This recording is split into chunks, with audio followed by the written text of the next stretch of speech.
तमसोमा ज्योतिर्गमय इस सत्संग के अंतर्गत आप और हम सब मिलकर के यहाँ पर समंत भद्र आचार्य के द्वारा रचित रत्नकर्ण सावकाचार पर स्वाध्याय और विचार कर रहे हैं। सावकाचार का वर्णन बड़े अच्छे ढंग से उन्होंने किया। सम्यक दर्शन, सम्यक ज्ञान, सम्यक चारित्र का वर्णन किया। साव के 12 वटों का वर्णन किया। उसके बाद में संलेखना को धारण करने वाला किस प्रकार से अपने जीवन में संलेखना की साधना करे और संलेखना की साधना करने के बाद उसको जो फल मिलता है वो निःश्रेयस और अभ्युदय सुख मिलते हैं। इन सबका विस्तार से व्याख्यान करने के बाद गुरुदेव ने हमारे को जो श्रावक की जो 11 प्रतिमाएं होती है उन 11 प्रतिमाओं के स्वरूप का कथन करते हुए अपने को कल दर्शन प्रतिमा का विस्तार से वर्णन अपने समझा और पढ़ा। आज अपन व्रत प्रतिमा का स्वरूप समझेंगे। उसके पहले अपने को थोड़ा अतीत में चले तो आप लोगों ने पढ़ा होगा कि एक भैया व्रत के अंतर्गत उन्होंने पूजा को भी लिया कि पूजा भैया व्रत में निमित्त बनती है। उस पूजा का जो अतिशय, पूजा की जो महिमा, पूजा का जो एक फल उन्होंने एक कारिका में बताया। समंत भद्र आचार्य देव ने, आप लोग स्मृति में होगा कि एक मेंढक ने दिखा दिया कि किस प्रकार से पूजा का महत्व होता है। वो नन्ही सी छोटी सी प्यारी सी वो एक कहानी है। आप लोगों ने बहुत बार सुनी भी होगी, ऐसी बात नहीं है, लेकिन तो जितनी बार सुनो उसमें अच्छा ही लगता है। बहुत अच्छी कहानी है। कहानी ये है कि एक सेठ जी थे और वो सामयिक करते थे। अब सामयिक करने के लिए उन्होंने एक काल का नियम बनाने के लिए एक सामने दीपक रख लिया। ये दीपक जब तक जलेगा तब तक मैं सामयिक करूं। अब नियम लेके बैठ गए सेठ जी, ठीक है, और सामयिक चल रही होगी, पंचपरमेश्वर का स्मरण ध्यान कर रहे। उनकी पत्नी बड़ी पति भक्त थी, वो पति को परमेश्वर मानती थी। बोले दीपक जल रहा है, ये बुझ जाएगा तो अंधेरा हो जाएगा। सेठ जी ने दीपक जला के सामने रखा है, कोई अच्छी बात होगी। तो दीपक बुझने के पहले उसमें वो घी डाल दी। सेठ जी का नियम तो दीपक जलने का। इस प्रकार के उसको दीपक में घी डालते डालते सेठ जी को संक्लेश हो, और वह संक्लेश होने के कारण वे तिरंज आयु का बंद कर बैठे। और वहां एक पास में तालाब था, उस तालाब में वो मेंढक हो गए। अब वो तालाब के उधर ही उनकी सेठानी पानी लेने जाती, और पूर्व संस्कार के लिए उसकी पत्नी थी वो, तो उसको देख करके वो उसको जाति स्मरण होगी मेरी पत्नी, तो उनके वो फुदकता, उधर से निकलती तो उनके ऊपर वो फुदकता, उनके ऊपर चढ़ जाता सेठानी के ऊपर। सेठानी हटा देती उसको। 10-5 बार ऐसा हो गया तो उसको विचार है क्या बात है, ये मेंढक मेरे ऊपर बाको उतर के आता कहाँ कोई मेरे ऊपर क्यों उछलता है। एक दिन योग संयोग से एक महामुनिराज नजर आए, अवधि ज्ञानी मुनिराज थे। उनसे पूछा क्या बात है, मेंढक यहाँ मेरे ऊपर बाबा उछल उछल के आ जाता है। तो अवधि ज्ञान से वो मुनिराज बताते हैं कि वो मेंढक पूर्व पर्याय में तुम्हारे पतिदेव थे, और पतिदेव को जाति स्मरण हो गया है कि ये मेरी पत्नी है, इसलिए तुम उसके पूर्व के राग के अनुसार प्रेम के कारण वे तुम्हारे पर आते हैं। देखो कैसे पूर्व के संस्कार काम करते। कहाँ तो वो सेठ जी मेंढक वो सेठानी बनी हुई है।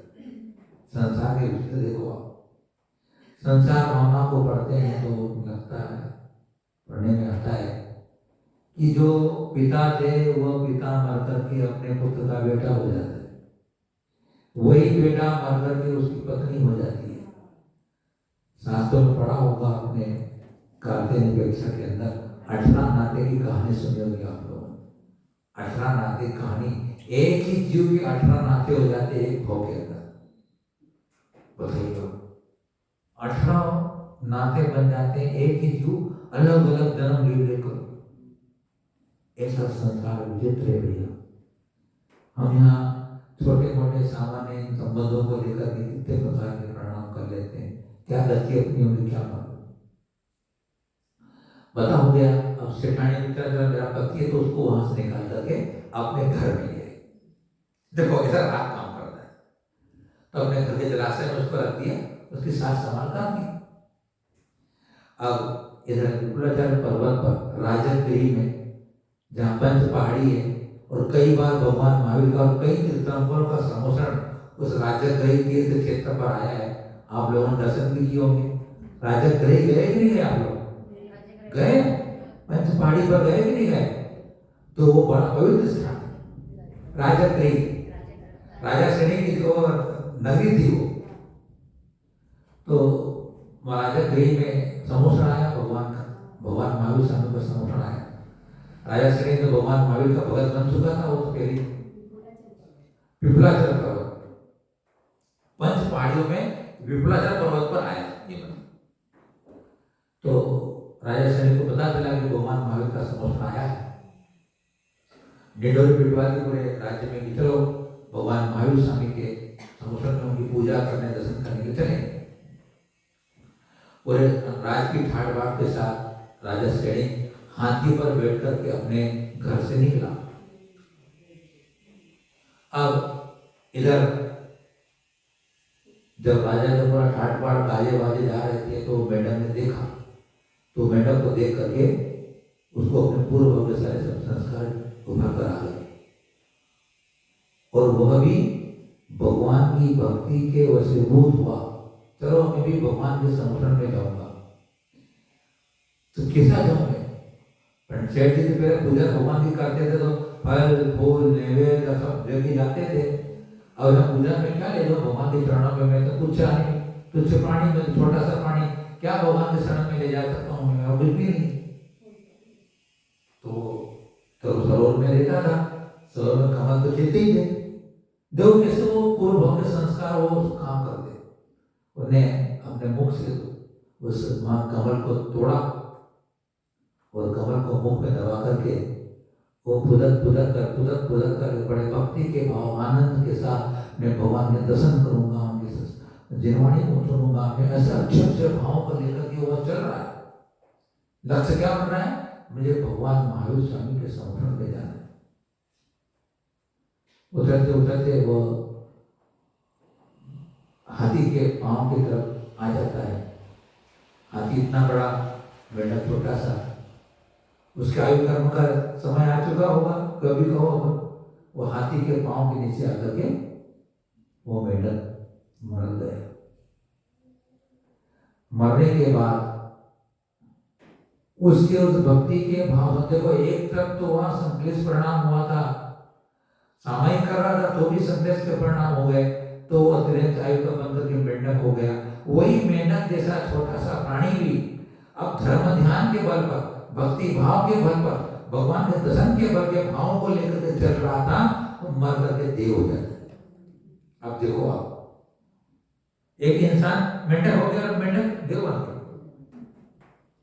अंतर्मूर्ति में स्वर्ग में जाता है, मर्द उच्च देव અને वैमानिक देव का देव हो जाता है वो, और वहाँ अंतर्मूर्त पर्याप्त होकर के उसका अवधिज्ञान हो जाता है। और अवधिज्ञान जान लेता है कि मैं तो मेंढक था और भगवान की भक्ति के प्रभाव से यहाँ पे आ गया। तो वहाँ झट से अंतर्मूर्ति में उसके मुकुट पर मेंढक का चिन्ह, और उस समय जब इतनी देर में समोषण में पहुंच गया भगवान महावीर के राजा श्रेणी, वो इन सबके सवाल लगने के बाद में आया वो देव। तो राजा श्रेणी को जिज्ञासा हो कि देव देर से क्यों आया।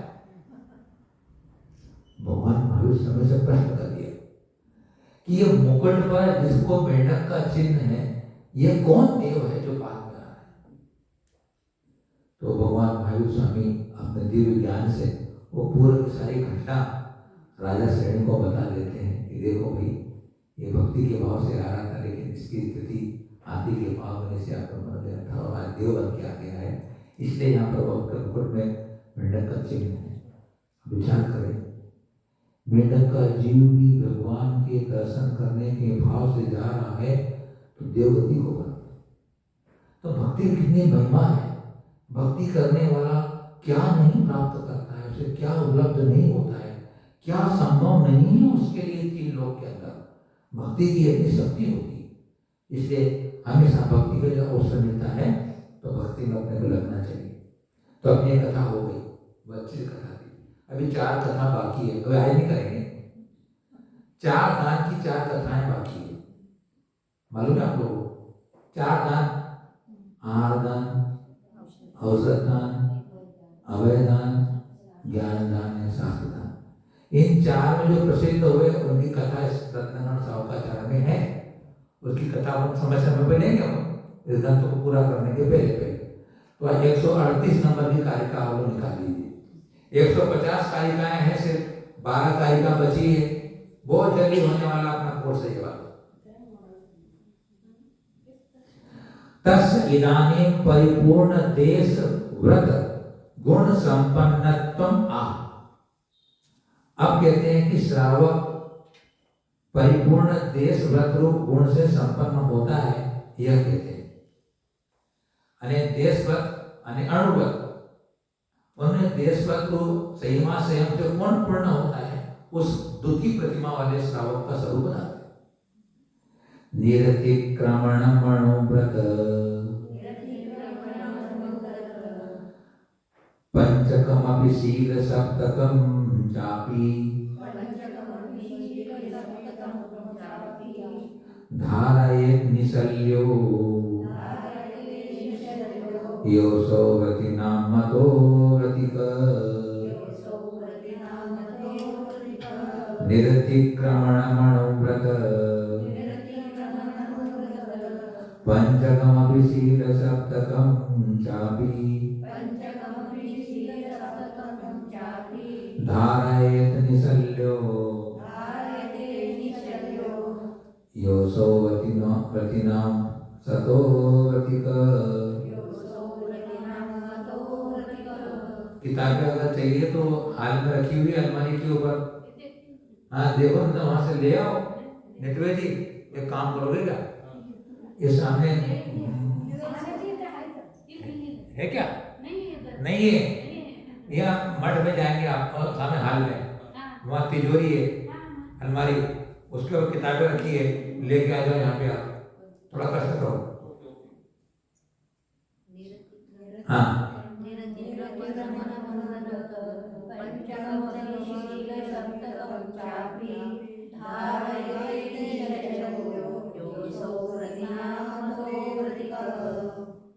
यह अने जो निशल्य शल्य रहित होता हुआ, निरतिक्रमणम अतिचार रहित, अणुव्रत पंचकम पांचों अणुव्रतों को, च अने और शील सप्तकम अपि सातों शीलों को, धार्यते धारण करता है। असौ अने वह व्रतिनाम अने गंधरादि देवादिक व्रतियों के मध्य में, व्रतिनाम ने जो व्रतियों के मध्य में, कौन सी व्रति है? गंधरादि देव वो व्रति है ना, उनके मध्य में व्रतिक, व्रतिक नाम का श्रावक मत माना गया है। वह व्रतिक नाम का श्रावक माना गया। क्या हुआ? एक कंडीशन है कि निशल्य होना चाहिए, दूसरी प्रतिमा से शल्य निकल जाते हैं, पहली प्रतिमा तक शल्य रह सकता है, अभी चर्चा करेंगे शल्य के ऊपर। तो निशल्य होना चाहिए, शल्य नहीं होना चाहिए उसको। और वो अतिचार रहित 5 अणुवतों का पालन करता है। मतलब पहली प्रतिमा वाला कदाचित अतिचार लगा लेता था, अतिचार लगते थे 5 अणुवतों के पालन करने, लेकिन दूसरी प्रतिमा से उसको 5 अणुवतों में अतिचार नहीं लगेगा। फिर सप्तकम शीला, 7 शीलों को पालन करता है। तो 3 गुणवत और 4 शिक्षाव्रत, इनको 7 शील कहते हैं। इन 7 शीलों का पालन करता हुआ भी इनमें कदाचित इसको अतिचार लगते हैं, इसको दूसरी प्रतिमा वाले, लेकिन अणुवत में इसको अतिचार नहीं लगेगा। इस प्रकार से वह व्रती कहलाता है। अब क्या हुआ कि यहां बताना चाहते हैं कि व्रत जिसके होते हैं वह व्रती कहलाता है। पहली प्रतिमा लोग व्रत अभी नहीं हुए थे, सिर्फ उसका तो सम्यक दर्शन शुद्ध हुआ था और पंच परमेष्टि के शरण को प्राप्त हुआ था, और उसका सिर्फ अष्टमूल गुण से उस अष्टमूल गुणों को अतिचार रहित उसने पालन किया था, सप्त व्यसन का उसने त्याग किया था और अवक्ष वचन का त्याग उसने किया था। अब यहाँ पर उसको माया, मिथ्या, निदान, ये 3 शल्य नहीं है दूसरी प्रतिमा में, वह निशल्य कहलाता है। निशल्य से सम्यक दर्शन ग्रहण करना चाहिए, क्योंकि सम्यक दर्शन के बिना व्रत धारण करने पर भी वह व्रती या संयमी नहीं कहलाता। याद रखो, सम्यक दर्शन के साथ व्रत है तो व्रती है, अन्यथा क्या होता है कि सम्यक दर्शन के बिना भी व्रत पालन करने वाले प्राणी मिलते हैं, लेकिन उनकी संयम संज्ञा नहीं होगी। सम्यक दर्शन के साथ व्रत है तो वह संयम संयम नाम पा जाएगा। सम्यक दर्शन नहीं है, वह संयम का पालन करते हैं, जो 12 व्रतों का पालन करते हैं, लेकिन उनकी संयम संज्ञा नहीं होगी, क्योंकि जब तक भाव नहीं होंगे, सम्यक दर्शन के बिना भाव नहीं होते, सम्यक दर्शन के साथ भाव हो जाते हैं, तो भाव सम्यक दर्शन के साथ 12 व्रतों का पालन करने के हैं तो वह संयमी होता है, अन्यथा संयमी नहीं होता है। सम्यक दृष्टि होने पर भी यदि मुनि या श्रावकों के व्रतों को ग्रहण नहीं किया है तो वह व्रती नहीं होता। अतः तत्वार्थ सूत्र में निशल्यो व्रती का। अब क्या हुआ, सम्यक दर्शन हो गया, लेकिन मुनि और श्रावक के व्रत धारण नहीं किए तो भी व्रती नहीं होगा। व्रत को धारण करना ही पड़ेगा, लेकिन सम्यक दर्शन के साथ। इसलिए निशल्यो व्रती, तत्वार्थ सूत्र में कहा कि शल्य रहित व्रती होता है। जो सम्यक दृष्टि, निरतिचार, अहिंसादि 5 अणुवतों को धारण करता है और अपि शब्द से सातिचार व अभ्यास रूप से 3 गुणवत और 4 शिक्षावत का पालन करता है, उनको गणधर देव ने व्रती कहा। स्पष्ट हो गया ना। दूसरी प्रतिमा वाला 5 अणुवत, अहिंसाणुवत, सत्याणुवत, अचरणाणुवत, ब्रह्मचर्याणुवत और परिग्रह परमाणुवत, इन 5 अणुवतों को अतिचार रहित पालन करेगा, लेकिन दिग्व्रत, देशव्रत, अनरदंडवत, सामायिक, पुरुषोत्तमभाव, भोगोपभोग परिमाण, समीभाव, ये 7 शील है, इनको सातिचार या अभ्यास रूप से पालन करें। जिस प्रकार शल्य यानी कांटा निरंतर चुभता रहता है, उसको निकाले बिना शांति प्राप्त नहीं होती, उसी प्रकार मिथ्या, माया और निदान, ये तीनों शल्य ही हमेशा मन को अशांत करते रहते हैं। इनको निकाले बिना परिणाम निर्मल नहीं हो सकता। इसलिए व्रती होने की इच्छा करने वाले मानव को अपने हृदय से माया, मिथ्या और निदान रूपी तीनों शल्यों को निकाल देना चाहिए, क्योंकि निशल्य हुए बिना अणुवती महावती नहीं बन सकते। चाहे अणुवती हो कि महावती हो, शल्य है तो वो व्रती नहीं हो सकता। माया, मिथ्या, निदान, शल्य। मिथ्यात्व का त्याग कर दिया आपने, किसी प्रकार का मिथ्यात्व का सेवन नहीं करेगा। मायाचारी छल कपट नहीं करेगा, क्योंकि छल कपट जो 4 कसाय है ना, क्रोध दिख जाता है, अरे बहुत क्रोधी है। मानी मैंने तो अहंकार कर रहा है, घमंडी, देखो आपके घमंडी, घमंड दिख जाता है। लोग लालची आदमी दिख जाता है, देखो दुकान नहीं छोड़ रहा है तो माना जाके सामने जा रहा है, उतर के दुकान से उतरा नहीं आया, बोले लालची आदमी दुकान गिरा को छोड़ के नहीं आया, लालची आदमी। लेकिन मायाचारी अगर कोई करता है, मन में कुछ, वचन में कुछ, काय में कुछ, वो दिखती नहीं। चार कसायों में माया कसाय ऐसी है जो दिखती नहीं है। आप पकड़ नहीं कर सकते कि मायाचारी कर रहा है। बगुला भगत होता ना, बगुला भगत बोलते हैं आप, बगुला भगत। बगुला तालाब में या नदी के किनारे ऐसा खड़ा होता है कि मानो कि ध्यान में खड़ा हुआ, बिल्कुल अरे हिले नहीं, बिल्कुल हवा आ जाए तो भी हिलता नहीं, वो एक पांव में खड़ा हो जाता है। लेकिन जैसे उसको मछली दिखती है, ऐसा फुर्ती से वो पकड़ता है, खबर नहीं पड़ती। मायाचारी अंदर हृदय में ऐसी छुपी रहती, अच्छे अच्छे को मालूम नहीं पड़ता। इसलिए माया ठगनी ने ठगा यह सारा संसार, जिसने माया को ठगा उसकी जय जयकार। माया ठगनी ने जग ठगा, जिसने माया को ठगा उसकी जय जयकार। माया को जिसने ठग लिया है, माया को जिसने छोड़ दिया, उसकी जय जयकार हो। बहुत मुश्किल काम है। वो कथा सुनी होगी दो मुनिराजों की, 4 मास के उपवास करके मुनिराज पांडा का उनको समझ आया।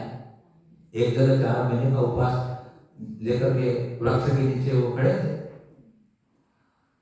4 महीने के बाद उनके पांडा का समय आ गया, लेकिन वो मुझे उस दिन वहां से विहार कर जाते। देखो कैसे महात्मा होती। और उसी जगह दूसरा कोई मुनिराज आकर के वहां बैठ जाए। अब काम के लोग वहां चलते हैं, भक्ति करने के लोग वहां 4 महीने पूरे हो गए, उनकी भक्ति करते हैं, चलो वहां पढ़ना होगा, ये होगा। और मुनिराज की इतनी भक्ति को देख करके मुनिराज मौन है।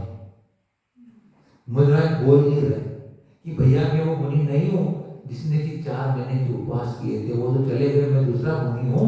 वो बोल नहीं रहा, नहीं बोल नहीं रहे मुनिराज। बोले मेरी जय जयकार भक्ति हो रही है, मेरा पूजा हो रही है, मेरा अच्छा काम महिमा बढ़ रही मेरी, वो बोले नहीं। बंधुओं, वो मुनिराज आगे चल करके हाथी की पर्याय को प्राप्त हो गए। पहले तो स्वर्ग में गए, ध्यान रखना, स्वर्ग से आकर के वह हाथी की पर्याय में हुए। फिर भरत ने जिस हाथी को वश में किया था, वो हाथी वही था, वो जातिस्मरण हो गया। फिर वह धारण कर लेता है। बताइए आप, कैसा यह जीव प्राणी कहाँ कैसे अपने अंदर आए। इसलिए अस्तित्व का सांप कहाँ है? मायाचारी अस्तित्व का सांप है, माया दिखती नहीं है।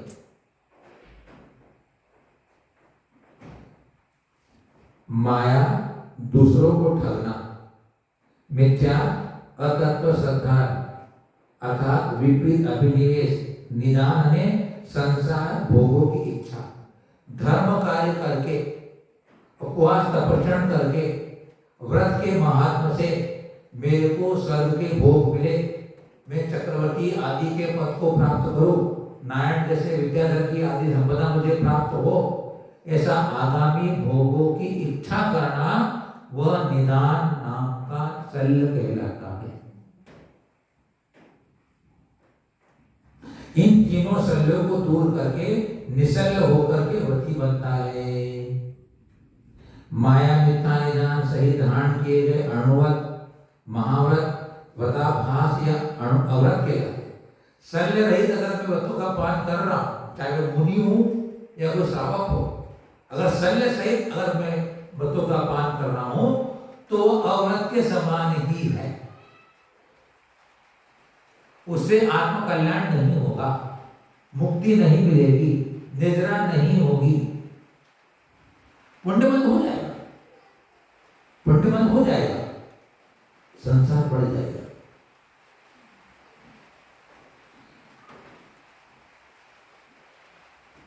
उन व्रतों से कभी संभव निद्रा नहीं हो सकती। निश्चय सम्यक दृष्टि निरतिचार 5 अणुओं का पालन करता है, क्योंकि अतिचार सहित अणु व्रत पुण्यजनक नहीं होते। अब अपने बहुत ध्यान देना है कि अतिचार सहित अगर हम व्रत का पालन करते हैं तो पुण्य को पैदा करने वाले नहीं होते। जिस प्रकार केवल धान्य बो देने से खेती फलप्रद नहीं होती, आपने बीज डाल दिए और आप घर में जाके बैठे रहो, कोई साथ संभाल नहीं करो, वहां तो वो खपड़ा हो जाएगी, धान हो जाएगी आसपास वाली, तो फसल को पैदा नहीं होने देगी। तो कह रहे हैं कि धान्य बो देने से खेती फलप्रद नहीं होती, उसमें उत्पन्न होने वाले घास को खोदकर स्वच्छ करना पड़ता है, पानी समय पर देना पड़ता है, ज्यादा पानी निकालना पड़ता है। रात को जाकर के जाते लोग यहाँ पर रात को ज्यादा पानी गिर गया, कहाँ गए? खेत में गए। क्यों गए? पानी निकालने गए। कहाँ गए? पानी निकालने गए। वो कहाँ गए? अरे मोटर चाप लाइट रात को 9 बजे आती, हमारी पानी देने गए। कहाँ गए? बोले पानी देने। कहाँ गए? पानी निकालने।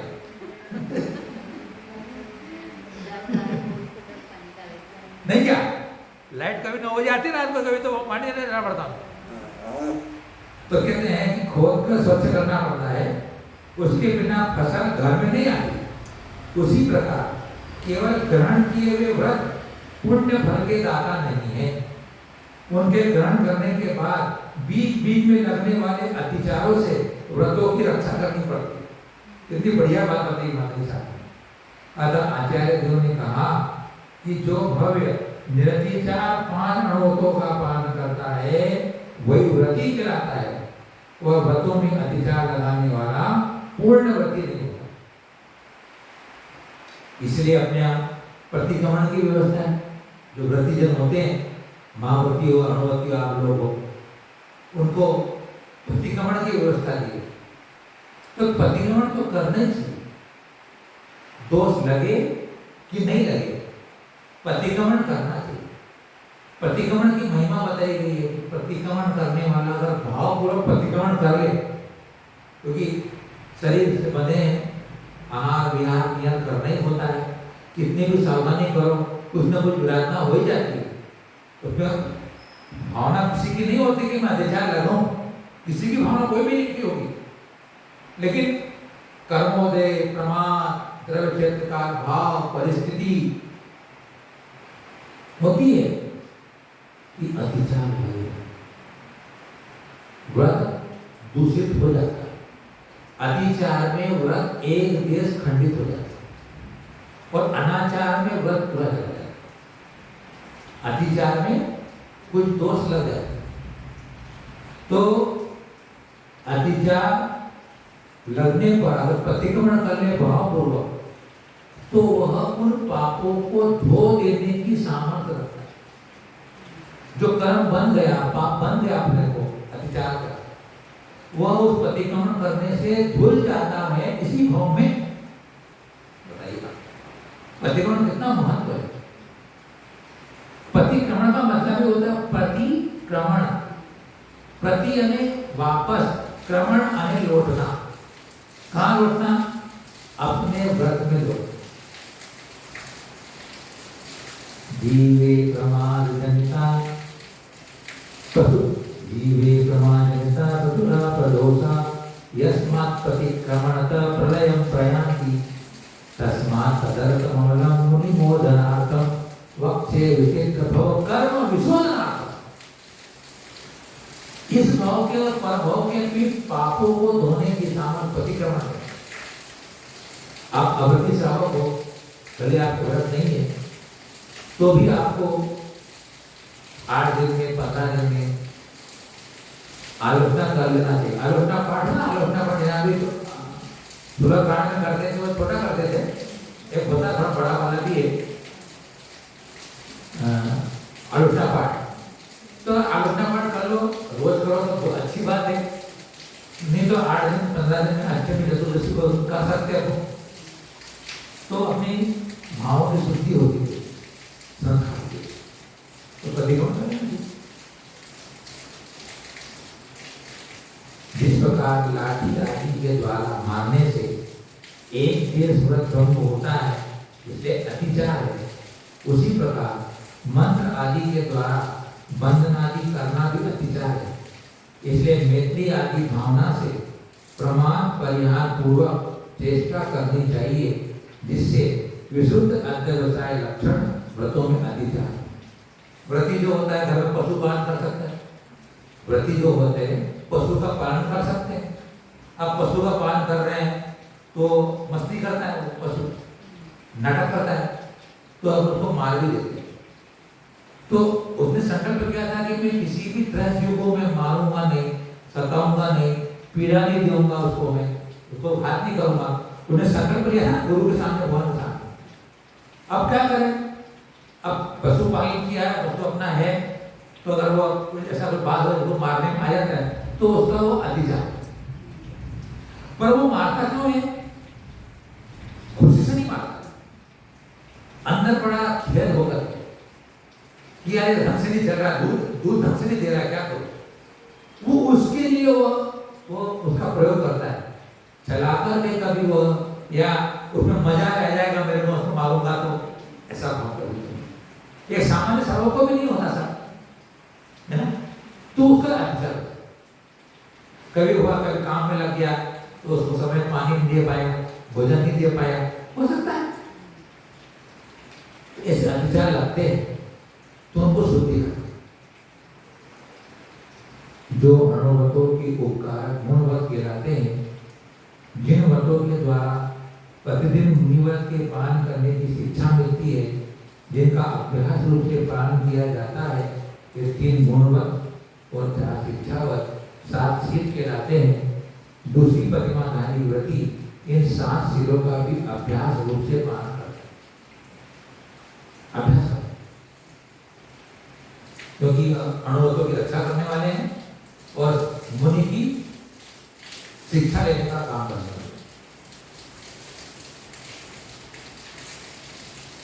अब सामायिक गुण संपन्नत्व श्रावक से प्रदूपन था। जो तीसरी प्रतिमाधारी होता है, सामायिक प्रतिमा होती है, उसका स्वरूप क्या है? चतुरावर्तते तसयस् चतुर्प्रणामः स्थितो यथा जात सामयिको विनिसत्यस्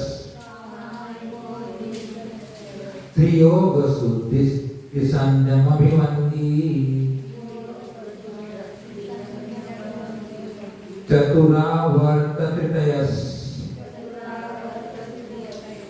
चतुर्प्रणामः स्थितो यथा जात सामयिको द्विनिषद्यस्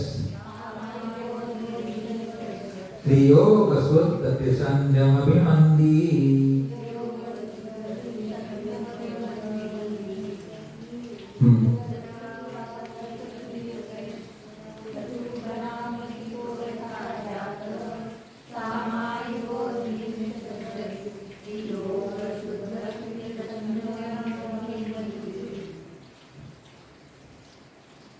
यह जो चतु आवर्त त्रितय, चतु यानी 4 बार, त्रितय यानी 3 आवर्त करता है। आवर्त कहते हैं, ये देखिए जरा, ये आवर्त कहलाते हैं। क्या बोलते हैं? आवर्त 3 बार घुमाना। घड़ी काटा जाता है ना, घड़ी काटा ऐसा, हाँ ऐसा, यानी लेफ्ट से राइट की तरफ, लेफ्ट से राइट की तरफ, इसको बोलते हैं आवर्त, है ना। तो क्या करता है वो? 4 बार 3 आवर्त करता है। 4 बार, एक बार हो गया, फिर 2 बार, 4 बार करता है। कैसा करता है बताऊं मैं आपको। फिर चतु प्रणाम, 4 बार प्रणाम करता है, ये प्रणाम कहलाता है। स्थित कायोसर खड़ा होकर, इस तरह खड़े होकर, सामायिक हुआ खड़े होकर भी कर सकता है। और फिर यथा जा, कैसा? बाह्य अभ्यंतर परिग्रह का त्यागी होता हुआ जब सामायिक पे बैठता है ना, तो सभी प्रकार का वह पापों का और परिग्रह का त्याग करके बैठता है कि जितनी देर मैं सामायिक करूंगा उतनी देर मेरे परिग्रह का और पापों का त्याग, शरीर पर जो परिग्रह है उसके अलावा जो कुछ भी परिग्रह है उस सबका मेरा त्याग है और पापों का त्याग है, ऐसा संकल्प लेके बैठता है। तो बाह्य अभ्यंतर परिग्रह, अंतरंग परिग्रह 14 प्रकार का होता है, बहिरंग परिग्रह 10 प्रकार का होता है। मिथ्यात्व और 4 कसाय 5 हो गए, हास्य, रति, अरति, शोक, भय, दुरुपता,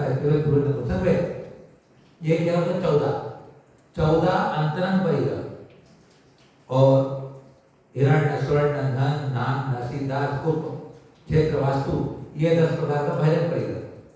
इन सबको त्याग करके वह बैठता है। इसलिए कहा यथा जा, अने जैसे अपन जन्म लेते ना, जन्म लेता है बालक तो यथा जा होता ना, अने बाहर भी कोई वस्तु नहीं होते, वो अंदर में सहज होता है।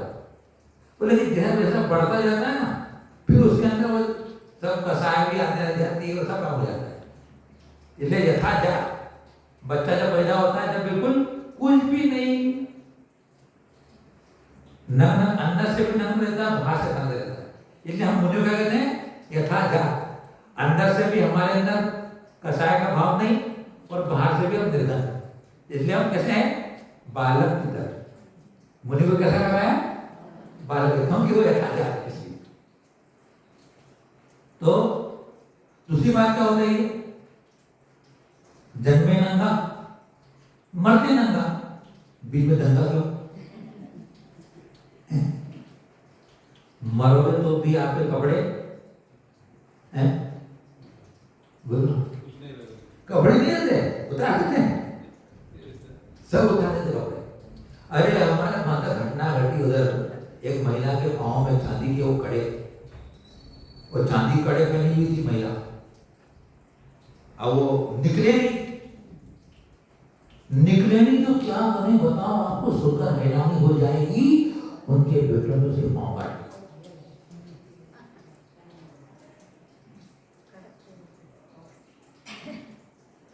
बताएं दुनिया से, बताओ ये हालत है दुनिया की। कड़े निकालेंगे तुम्हारे हाथ के, ध्यान रखना, नहीं तो काटते हैं तुम्हारे पाँव हाथ को। दुनिया ऐसी है।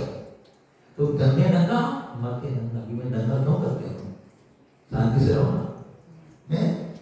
तो बाह्य अभ्यंतर परिग्रह का त्यागी होता है। दिन सत्य 2 बार बैठ करके नमस्कार करना, कैसा गो आसन से बैठना और अपने मस्तक को भूमि पर स्पर्श करना, उसको बोलते हैं 2 बार नमस्कार। वो पहले था प्रणाम, प्रणाम में न्यू, ये प्रणाम में अपने अंजुली को माथे पे लगाना, और नमस्कार में बैठ करके गो आसन से बैठ करके हाथ को आगे रख करके मस्तक टेकना भूमि पर। भूमि स्पर्श नमस्कार को नमस्कार कहते हैं, भूमि स्पर्श नमस्कार। तो 2 नमस्कार करेगा, 4 प्रणाम करेगा और 3 बार 4 बार 3 आवर्त करेगा। कैसा करेगा वो बताएगा। तो क्या हुआ, 4 बार 3 आवर्त करता है, 4 बार प्रणाम करता है, कायसर का खड़ा होता है, बाह्यभ्यंतर परिग्रह त्यागी होता है, 2 बार बैठ नमस्कार करता है, त्रियोग शुद्ध, तीनों योगों की शुद्धि रखता है, मन की, वचन की और कार्य की, इन तीनों की वह शुद्धि रखता है। तीनों संध्याओं में, सुबह सूर्योदय के समय, दोपहर को 12 बजे के समय और सायंकाल 6:30 बजे। संधि काल, त्रिसंध्या, संधि काल किसे बोलते हैं? जब सूर्य उदय हो रहा है उसके 24 मिनट पहले और 24 मिनट बाद। 24 मिनट पहले शुरू करो और 24 मिनट बाद तक करो। ये जगह सामायिक होती है 48 मिनट की। वो संधि काल 12 बजे के बाद 11:30 बजे से 12:30 बजे तक संधि काल कहलाता है। तो वह सामायिक है। शाम को भी जब सूर्यास्त होता है उसके 24 मिनट पहले और 24 मिनट बाद जगन 48 मिनट की सामयिक होती है। वो काल देवधनी का काल होता है। उस काल में हम पाप ना करें, अच्छी बात है। उनकी भक्ति, उनका जाप, उनको स्मरण करें, ध्यान करें, तो एक उस समय विशेष अपने को शांति मिलती है। ये तीनों संध्याओं जब आप देखते हो ना कि मुसलमान लोग में नमाज पढ़ते हैं, कितने टाइम कितने बार पढ़ते हो हैं? कितने बार? 5 बार।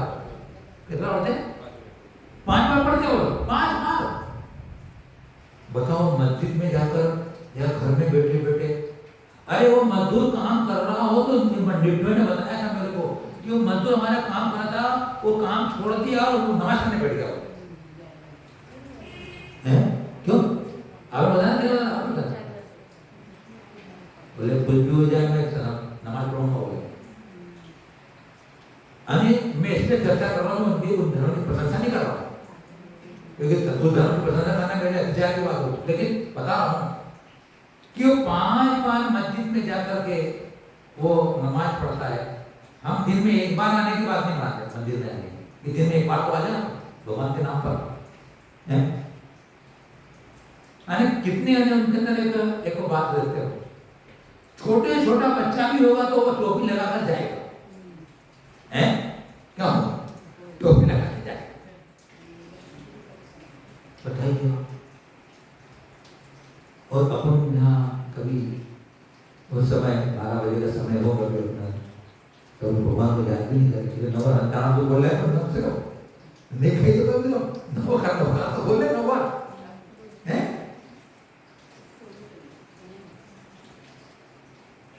कैसा बताओ, जबकि अपना श्रेष्ठ धर्म है, हमारे धर्म का पालन करने वाला भगवान बन जाता है, वो तो बेचारे भटके नहीं, वो पुण्य मंत्र कर रहे हो, बात है पुण्य मंत्र को हो रहा होगा, लेकिन उनके धर्म के प्रति कितनी निष्ठा होगी। अरे ट्रेन में बैठता हुआ आदमी सीट से उतर कर नीचे रुमाल बिछा लेकर अल्लाह अकबर हैं या अल्लाह हैं, ट्रेन में बैठे हुआ और अपन भगवान को जान मारा भी नहीं आप तो ऐसा क्यों बोला? सिख देखो अपन को अच्छी चीज ग्रहण करने में क्या बात है? तीनों संज्ञाओं में अभिवंदी वंदना करता है, वह सामयिक प्रतिमाधारी होता है। क्या होता है कि जो दूसरी प्रतिमा वाले के लिए तो ये बात कही गई है कि उसको त्रिकाल वंदना करने की आवश्यकता नहीं दूसरी प्रतिमा वाले को, परंतु तृतीय प्रतिमाधारी के त्रिकाल में वंदना करना परम आवश्यक है। इस बात को समर्थबद्ध स्वामी ने त्रिसन्नम अभिनंदी इस पद के द्वारा भाष कर दिया। इसका मतलब यह होता है कि वह दूसरी प्रतिमा वाला सामायिक की अभ्यास तो है, उसका भले नियम नहीं होगा, लेकिन वो अभ्यास करे, क्योंकि 4 शिक्षा व्रतों में आपको सामायिक है ना, तो सामायिक व्रत आपको है ना 12 व्रतों के अंतर्गत, तो सामायिक शिक्षा व्रत के अंतर्गत आप सामायिक करो, लेकिन जो प्रतिमाधारी की बात होती है उसको तो किसी भी परिस्थिति में तीनों संध्याओं में सामायिक करना आवश्यक हो जाएगा। भले वो गृहस्थी भी है, भले भी वो 1 बजे घर का बच्चों को अपने परिवार को भोजन कराने के बाद भले वो सामायिक करेगा, लेकिन दोपहर के सामायिक भी करेगा।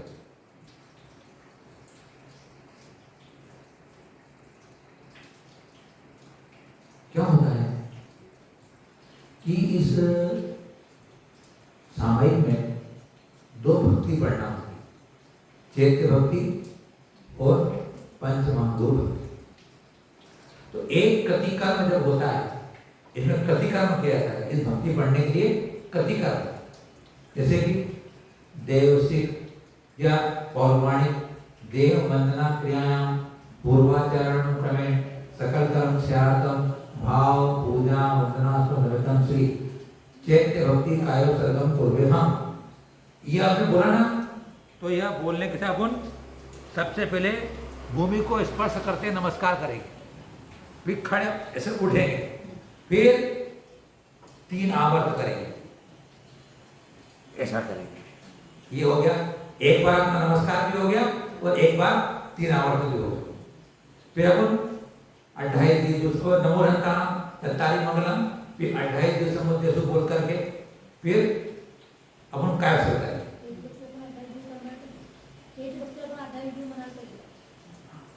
अगर बोलो तो अच्छी बात है, क्योंकि विधि वो प्रतिकर्म में आता है। हर भक्ति के पहले नमो रंतानाम चत्तारी मंगलम और 28 दिन समुद्र से बोलना चाहिए। वो एक प्रकार की, वो भी सामयिक एक प्रकार की है। वो अपने इस कति कर्म की या भक्ति की क्रिया में, सामयिक क्रिया में वो किया गया है, करना चाहिए। नहीं करते हैं वो अपना, आपकी किसी परिस्थिति होगी, करना चाहिए। 28 दिन समुद्र से बोलना। फिर कैसे करेंगे हम? फिर कैसे करने के बाद फिर भूमि स्पर्श नमस्कार करेंगे। तो पहले किया था एक बार या 2 बार हो गया अपना भूमि नमस्कार। फिर जब खड़े होंगे वापस 3 आवर्त करेंगे, नमस्तु करेंगे। तो 2 आवर्त हो गए, 3 बार 2 नमस्तु हो गए। फिर थोसामी हम बिनवारे तित्तेरे की वजन दिन, ये तित्तर भक्ति बोलेगा। तित्तर भक्ति जब पूरी हो जाएगी तो फिर वापस 3 आवर्त करेंगे, यानी कैसे करने को हो गया, फिर वो करेंगे हम, फिर 3 आवर्त नमस्कार करेंगे। तो इस पूरे कति कर्म के अंतर्गत 4 बार 3 आवर्त हो जाते हैं, 4 बार प्रणाम हो जाता है और 2 बार नमस्कार हो जाता है। तो एक भक्ति पूरी, उसके बाद फिर थोड़ा समय पूरा हो जाएगा। फिर जयति भगवान हेमा भोजन प्रचार विद्रम बीता, इतने भक्ति पूरी हो जाएगी। फिर पंचगुण भक्ति बोलेंगे, फिर वापस वही प्रक्रिया करेंगे, नमस्कार और आवर्त, फिर वही अपना भक्ति करेंगे। तो एक भक्ति में ये चीज करनी होती है। यह कृति कर्म आचार्यों ने कहा है, यह कृति कर्म करने वाला कर्मों का क्रश करता है, कर्मों की निजरा करता है। और हमारे अगर मनोविज्ञान की बात करें तो हमारी एक प्रकार की एक्सरसाइज होती है। आप आसन बदलोगे, झुकोगे, फिर खड़े होगे, फिर यूं करोगे, योगा वाला करता नहीं। तो अपना योग भी हो रहा है, खड़े होंगे, बैठेंगे, अपना ध्यान भी हो रहा है। योग ध्यान भी करते ना, तो कैसे कर रहे हैं, वो प्रकार का ध्यान हो रहा है। तो अपना सुस्ती भी नहीं आती है, शरीर में स्फूर्ति भी रहती है, सारे अंदर योग, शरीर की स्थिति बराबर रहती है, अपना कर्म निजरा भी बढ़ेगी। ये कृति कर्म करने चाहिए, ठीक है ना। तो इस प्रकार से यहाँ पर 4 आवर्त। या फिर क्या करते हैं बहुत से लोग, इस पूर्व दिशा में खड़े हो जाएंगे पहले, फिर ऐसा करेंगे, फिर वो 3 आवर्त करेंगे, फिर नमस्कार करेंगे, फिर खड़े होंगे दक्षिण दिशा में, कैसर करेंगे, आवर्त करेंगे, फिर बैठ नमस्कार करेंगे। तो 4 दिशा में कर करके, वैसे शुरू में करना ही चाहिए वैसे, ये कैसर करके प्रागति को विधिगत करें कि वो करके समय शुरू करना चाहिए। और वो सो करके फिर वो लोग अपने ध्यान करते हैं। अलग 3-4 तरह की विधियां सामयिक की है, लेकिन शास्त्रों में ये विधि भक्ति वाली नहीं थी, क्योंकि वंदना है त्रिकाल वंदना। 3 लोग 3 काल में जितने भी अनंत जी, सिद्ध जी, आचार्य जी, उपाध्याय जी, श्रद्धालु जी, दिन धर्म पिनाकम दिन है, इन 9 देवताओं को सामायिक के अंदर स्मरण करके, ध्यान करके, उनके गुणों का गुणानुवाद करके उन सबकी भक्ति की जाती है इस सामायिक के अंदर। यहाँ बैठे बैठे तीनों काल और तीनों लोगों के चैत्यालयों की बताइए आप, सामायिक के अंदर जितने कर्मों की निद्रा ज्यादा होती है, अन्य किसी में नहीं होती, क्योंकि भाव की विशुद्धि और बाहर से पापों का त्याग। संकल्प करके बैठा हूं कि घटिका द्वय पर्यंतम सर्व सावध योगा विरतोस्मि, मैं 48 मिनट के लिए मैं संपूर्ण पापों का त्याग करता हूं। हिंसा, झूठ, चोरी, कुछ परिग्रह, 5 पापों का मन में विचार भी नहीं रहूंगा, न करूंगा भी नहीं। इतनी बड़ी भावना लेके बैठा हुआ है, तो परिग्रह का त्याग करके बैठा है, तो पूर्ण तरह से विशुद्ध हुआ है। क्योंकि ये चीजें हमको मलिन करती है, अपना मन को मलिन करती है, कर्म को बंद कराती है चीजें। परिग्रह ही तो है, पाप परिग्रह में बनता है, परिग्रह तो पाप है। लोग कहते हैं जिसके पास ज्यादा पैसा वो पुण्यवान।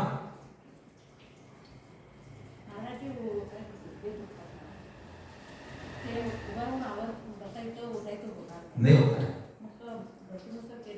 कर बैठे बैठे भी कर दोनों भी तरीके से ना, बैठ कर भी करें और खड़े हो भी करें, अपनी शक्ति के अनुसार करना। आचार्य सांख्याचार्य जी महाराज से पूछा कि महाराज जी कभी किसी को बहुत बीमारी हो गई है, बहुत बड़ा रोग हो गया, प्रति सावक है, मुनि भी है, और उसको बैठने की स्थिति नहीं है, लेकिन उसको समय तो करनी पड़ेगी, रोग ऐसा हो गया। तो बोले कि ऐसी स्थिति में, बीमारी की स्थिति में वह लेटे बैठे भी शामिल कर सकते, लेकिन वो मार्ग नहीं, परिस्थिति कि अब बीमार हो गए, बुखार से 2 बुखार बैठा हो गया, शामिल तो करना पड़ेगा। व्रत लिया है तो किसी स्थिति में सामायिक प्रतिक्रमण जो भी क्रियाएं करनी ही चाहिए, भले तो किसी भी करना चाहिए। देखो, अगर कोई जीव श्रद्धालु अगर द्रव्य क्रिया भी कर लेता है, सामायिक की, प्रतिक्रमण की, जो भी अपनी व्रत क्रिया भी कर लेता है, भाव नहीं भी लग पाए तो भी उसका वह द्रव्य संयम कभी निरर्थक नहीं जाएगा। हर समय आपके भाव लग जाए बहुत बड़ी दुर्लभ बात होती है, लेकिन हम जो क्रिया कही गई है उस क्रिया को सही समय पर, अभी अपन 16 गाना भावना में आया था, शील वटेश नदी चार, शील और व्रतों का अतिचार रहित पालन, तो हम उसमें द्रव्य क्रिया भी समय पर करते, आवश्यक परिहानी इसमें आया अपने को कि जो अपने आवश्यक है उसका काल का परिहार नहीं करता, तो वो करते हैं द्रव्य से, तो भी वो हमको संस्कार देता है, हमारे लिए कल्याण का साधन ही बनता है, व्यर्थ नहीं है।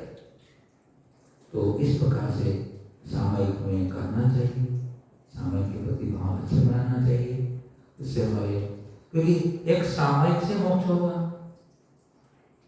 सामायिक के बिना मोक्ष किसी को हुआ ही नहीं।